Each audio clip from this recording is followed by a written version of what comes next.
చిన్న చిన్న వార్మప్ తోనైనా daily proper sleep and proper food తీసుకోవాలి. సో మన సైడ్ ఎట్లా అంటే మన అసలు యోగా మన ఇండియన్ కల్చర్. సో ఎక్కడో ఉన్న ఫారినర్స్ వచ్చి స్టార్ట్ చేసి వాళ్ళు డెవలప్ చేయడం వల్ల ఇప్పుడు అందరు యోగా అని స్టార్ట్ చేశారు. కానీ మన ఇండియన్ కల్చర్ని మనమే డెవలప్ చేసుకోవాలి. మన ఇంట్లో ప్రతి ఒక్కరి యోగా మనం చేయకుండా ఇంట్లో లేడీస్ అయినా ఇంట్లో పిల్లలకైనా మనం నేర్పించడానికి ట్రై చేయాలి. ఎన్నో హెల్త్ ప్రాబ్లమ్స్ వస్తున్నాయి. ప్రతి చిన్న దానికి హాస్పిటల్కి వెళ్తున్నాం. చాలా మంది హార్ట్ స్ట్రోక్స్ తోని ఎన్నో డెత్స్ చూస్తున్నాం మనం. సో ఇట్లాంటి ప్రాబ్లమ్స్ లేకుండా మనం లీడ్ చేయాలంటే కొంచెం హెల్తీ లైఫ్లోకి రావాలన్నా ఈ టాబ్లెట్ లేని ఇల్లు లేదు.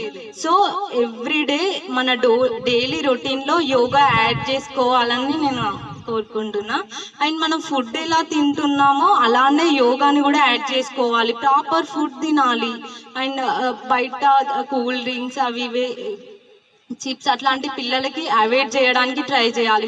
మనమే తెలుసుకొని పిల్లలకి అవేర్నెస్ తీసుకురావాలి. పిల్లలు నేర్చుకుంటారు. అండ్ ఇంట్లో ప్రతి పిల్లలకి ఇప్పటి నుంచి యోగా అంటే it's not a physical exercise. దీనికి ఒక స్టడీ ఉంది, డిప్లొమా ఉంది, దీనికి ఒక అనాటమీ, ఫిజియాలజీ ఇవన్నీ ఉంటాయి. కానీ ఇది ఎవరికి తెలియదు. యోగా అంటే ఏదో చిన్న ఆసనాస్ వేసినామా వెళ్ళినామా అంటారు. దీనికి ఎంత స్టడీ ఉంటుంది అంటే ఒక డాక్టర్ ఎంబీబీఎస్ చేయడానికి ఎన్ని అనాటమీ, ఫిజియాలజీ ఎంత చదవాలో అది యోగాలో ఉంటుంది. అది డీప్గా వెళ్ళిన వాళ్ళకి మాత్రమే తెలుస్తుంది. సో ఒక ఆసనంకి వెళ్ళాలంటే ఒక అలైన్మెంట్ ఉంటుంది. దాని అలైన్మెంట్ ప్రాపర్గా వెళ్ళి ప్రాపర్గా వచ్చి దానికి రిలాక్సేషన్, ఒక ఆసనం చేస్తే దానికి రిలాక్సేషన్ చేస్తే మన బాడీ అనేది అసలు మనం ఆ పెయిన్ని మనం ఫీల్ అవ్వం. అంత రిలాక్సేషన్ ఉంటుంది. కానీ ఇది మనం ఎవరికి అవేర్నెస్ తీసుకురావడానికి ఎవ్వరు లేరు.